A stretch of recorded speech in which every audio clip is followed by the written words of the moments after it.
जय सद्गुरुदेव, जय पच्चरणम।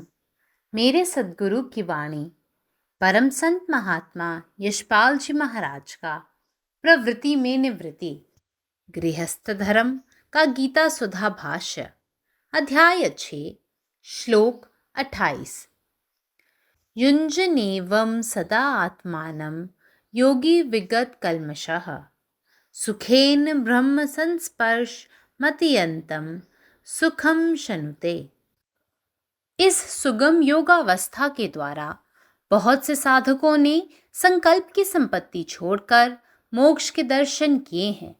जब मन आत्म सुख की संगति से पर ब्रह्म के अंदर जा पहुंचता है, तब वह उसे उसी प्रकार नहीं छोड़ता जिस प्रकार पानी में घुला हुआ नमक पानी को नहीं छोड़ता, और मन भी उस मिलन में समरसत्व के मंदिर में संसार के साथ सुख की दीपावली मनाता रहता है।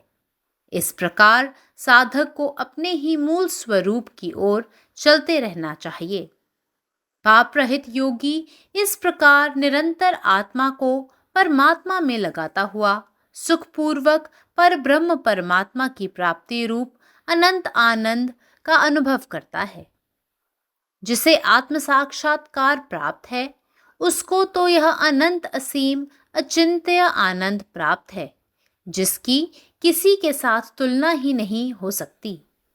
ऐसा वह निर्तिश्य अक्षय एवं आत्यंतिक आनंद पर ब्रह्म परमात्मा को प्राप्त पुरुष का अपना स्वरूप ही होता है।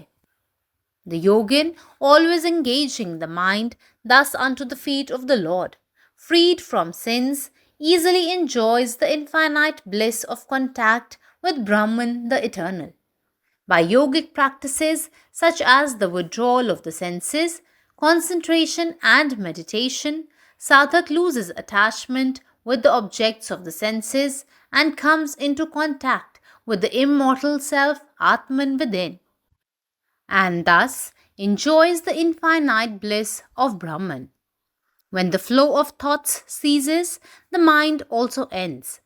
Where the mind has ended, there the sadhak is awakened to the experience of the infinite nature of the self. Naturally, the sadhak comes to the supreme bliss. Om.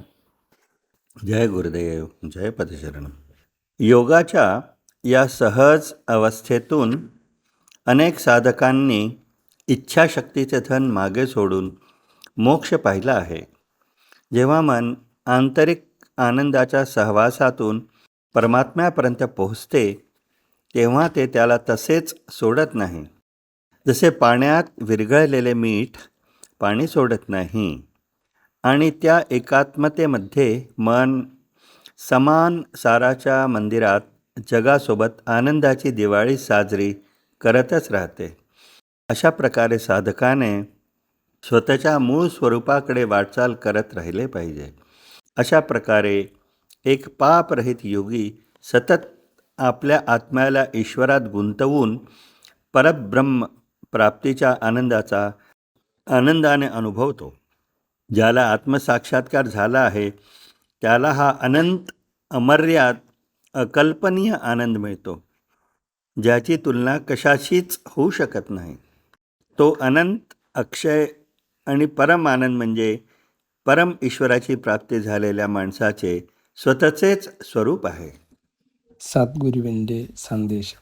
സുഗമമായ യോഗയുടെ അവസ്ഥയിലൂടെ ചിന്തകളുടെ സമ്പത്ത് ഉപേക്ഷിച്ച് നിരവധി സാധകർ മോക്ഷം നേടിയിട്ടുണ്ട്. ആത്മാവിൽ സന്തോഷത്തിൻ്റെ കൂട്ടായ്മയോടെ മനസ്സ് പരമാത്മാവിലെത്തുമ്പോൾ വെള്ളത്തിൽ ലയിച്ച ഉപ്പ് ജലത്തെ ഉപേക്ഷിക്കാത്തതുപോലെ അത് മനസ്സിനെ ഉപേക്ഷിക്കുന്നില്ല. ആ ഐക്യത്തിൽ തുല്യതയുടെ ക്ഷേത്രത്തിൽ ലോകത്തെയും ഉൾപ്പെടുത്തി മനസ്സ് സന്തോഷത്തിൻ്റെ ദീപാവലി ആഘോഷിക്കുന്നു. ഈ രീതിയിൽ സാധകൻ തൻ്റെ യഥാർത്ഥ രൂപത്തിലേക്ക് നീങ്ങിക്കൊണ്ടിരിക്കണം. പാപരഹിതനായ യോഗി ആത്മാവിനെ പരമാത്മാവിൽ നിരന്തരം ഉൾപ്പെടുത്തി പരമാത്മാവിനെ നേടുന്നതിൽ അനന്തമായ ആനന്ദം സന്തോഷത്തോടെ അനുഭവിക്കുന്നു. ആത്മസാക്ഷാത്കാരം നേടിയ ഒരാൾക്ക് ഈ അനന്തവും അക്ഷയവും ആത്യന്തികവുമായ ആനന്ദം പരമാത്മാവിനെ നേടിയ വ്യക്തിയുടെ തന്നെ രൂപമാണ്. പരമാത്മാവ് നീ തന്നെ, നിന്റെ ఇష్టం పూర్ణమాగట్టే. జై సద్గురుదేవ్, జై పతిశరణం. నా సద్గురు సందేశం గీతాసుధ పరసత్ మహాత్మా శేషపాల్జీ మహారాజు వారిచే ప్రతిపాదించబడిన ప్రవృత్తిలో నివృత్తి గృహస్థ మార్గంలో గీతాభ్యాసము అధ్యాయము 6 శ్లోకము 28. సుగమమైన ఈ యోగావస్థ ద్వారా ఎంతోమంది సాధకులు సంకల్ప సంపత్తిని విడిచి మోక్ష దర్శనం చేశారు. మనసు ఆత్మసుఖ సాంగత్యంచే పరబ్రహ్మేందు ప్రవేశించినప్పుడు అది దానిని నీటిలో కలిసిపోయిన ఉప్పు ఆ నీటిని ఏ విధంగా విడిచిపెట్టదో ఆ విధంగా విడిచిపెట్టదు. మరియు మనసు కూడా ఆ కలయికలో సమరసత్వ మందిరంలో ప్రపంచంతో పాటు ఆనంద సుఖపూర్వక దీపాలు జరుపుకుంటుంది. ఈ ప్రకారంగా సాధకుడు తన మూల స్వరూపం వైపు పయనించవలసి ఉన్నది. ఈ విధంగా పాపరహితుడైన యోగి నిరంతరము ఆత్మను పరమాత్మను లీనం చేస్తూ సుఖముగా పరబ్రహ్మ పరమాత్మ ప్రాప్తి అనే అనంత ఆనంద అనుభవమును పొందుతూ ఉంటాడు. ఎవరికి ఆత్మ సాక్షాత్కార ప్రాప్తి కలిగిందో, ఎవరికి ఈ అనంతమైన హద్దులు లేని అచింత్యమైన ఆనందం లభించిందో ఆ ఆనందాన్ని ఇతరమైన దేంతోనూ పోల్చలేము. ఈ విధంగా నిరతిశయమైన అక్షయమైన అంతము లేని ఆనంద స్వరూపుడైన పరబ్రహ్మ పరమాత్మను పొందిన ఆ పురుషుడు తన స్వరూపమే అవుతాడు. పరమాత్మ నీవే ఉన్నావు, నీ ఇష్టమే నెరవేరాలి.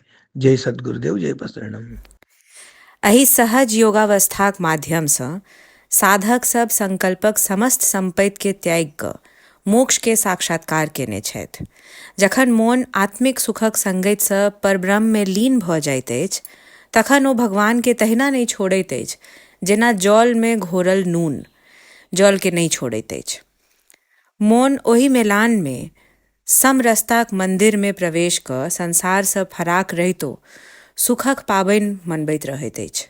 एहि प्रकार साधक के अपने मूल स्वरूप दिस निरंतर अग्रसर रहबाक चाही।